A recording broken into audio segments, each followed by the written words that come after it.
Hey there, future teacher, and welcome to another Rica Test prep program. In today's video, we're going to be talking all about fluency, specifically the role in reading development. This is competency 8 on your Rica test, and what we're going to do is we're going to skip past this video study guide lesson. We're going to go straight to a quiz. Now, recall and remember, understand that when preparing for understanding the role of reading development in fluency for your upcoming Rica exam, you'll want to recall and just understand that there are three key indicators of reading fluency. That includes accuracy, rate, and prosody.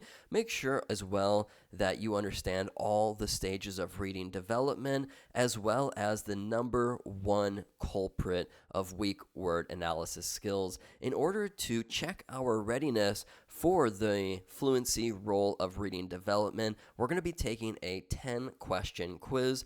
We have 10 minutes, and what I'm going to do is read the question out loud to you. I'm going to give you some time to read answer options A, B, C, and D. Select the most appropriate response, and then together we'll identify the best answer, and we'll talk about it. So here we go. Question number 1 reads, what are the three key indicators of reading fluency?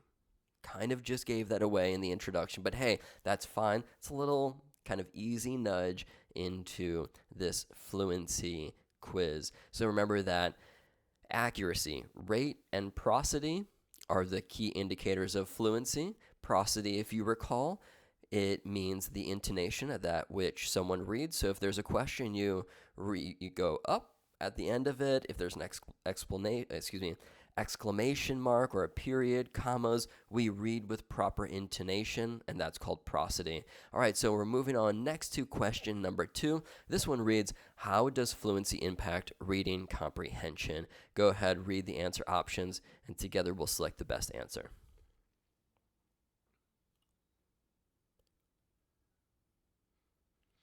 All right, fluency facilitates comprehension by freeing cognitive resources from decoding to focus on understanding the text. So what does that mean? It means that if a student can read fluently, they have a better chance at increasing their comprehension or recalling that which they just read. For that reason, option B is going to be our best answer. Moving on to question number 3. This reads, which factor does not disrupt reading fluency?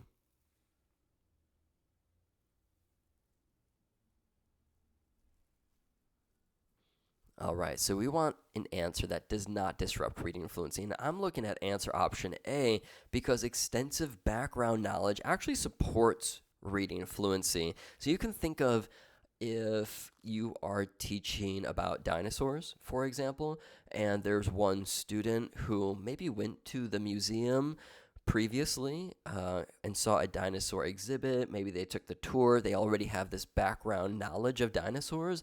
Well, it's not going to disrupt reading about dinosaurs when you have a background knowledge of them. It's actually going to improve or aid in your reading fluency. So best answer here would be answer option A. Let's move on to question number 4, which reads, what role does decodable text play in developing fluency? Read the answer options, select the best response.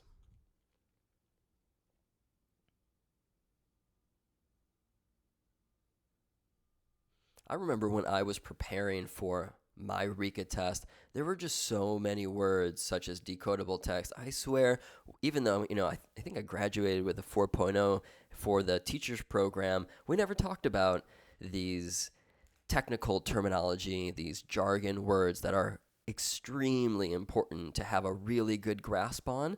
And in case you feel like you need a refresher on all of the technical terms, make sure that you click our Rica flashcards. It's going to provide every single word that you need to know. So that way you, on test day, you don't think, oh, what does that word mean again? You just automatically know it, and then you can keep moving on so that you can make sure to answer every question on your Rica test and have a higher chance of success. Question number 4 is all about decodable texts, and these types of books are really important for our young learners, our early readers, to build foundational decoding skills, which helps to contribute to their overall fluency development. For that reason, we're going to go ahead and go with answer option D. Is that what you chose too?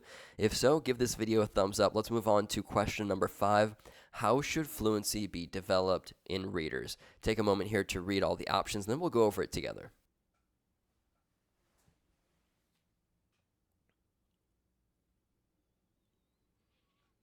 All right, so a very fundamental, super key and specific, and if you've been watching my previous videos, you'll know that I've said it 100, maybe 1,000 times, but systematic, explicit, direct instruction is really what our test administrators at the Rica exam administration, they want you to show your understanding of. And so this combined with regular practice is absolutely essential to help our young readers improve their fluency. There we go, option B. Moving on to question number 6.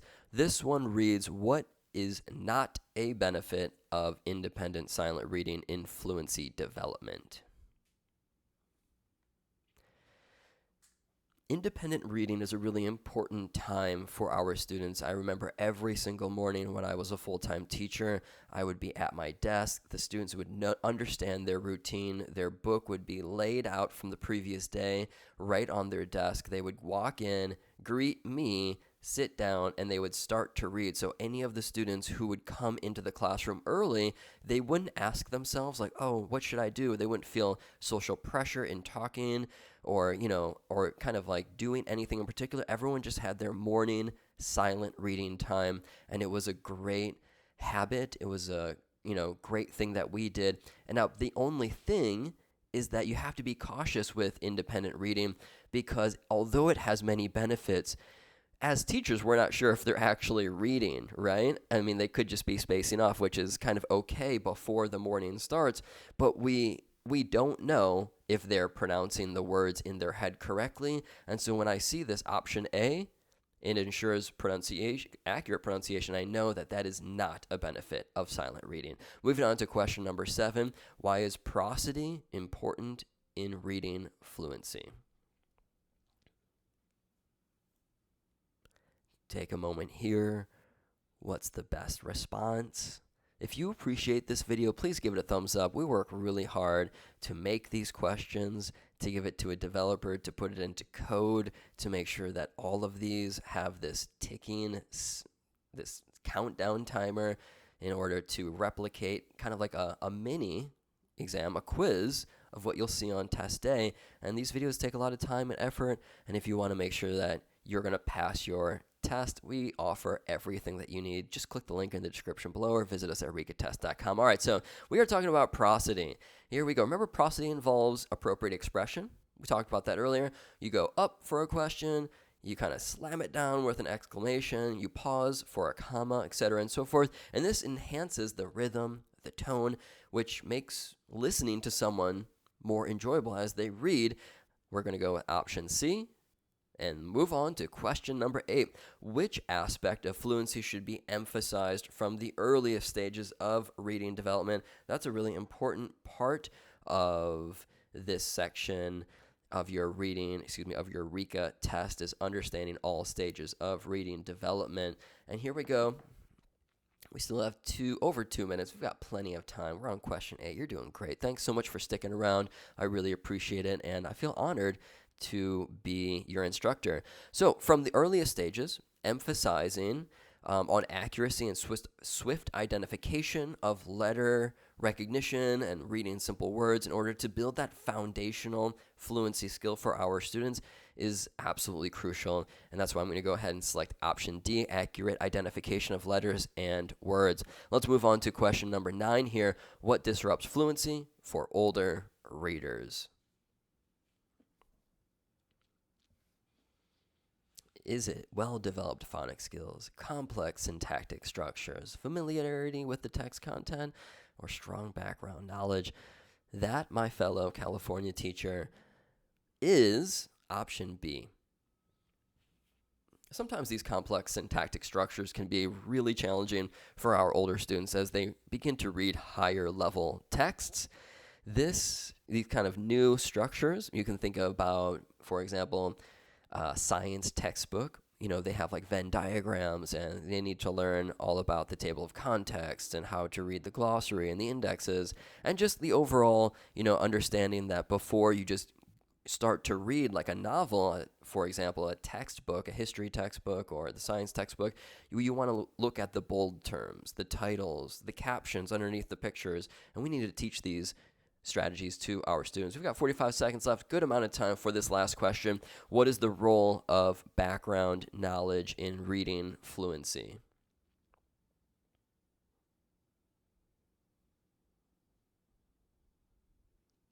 Background knowledge, reading fluency. Well, remember that background knowledge, or, remember background knowledge.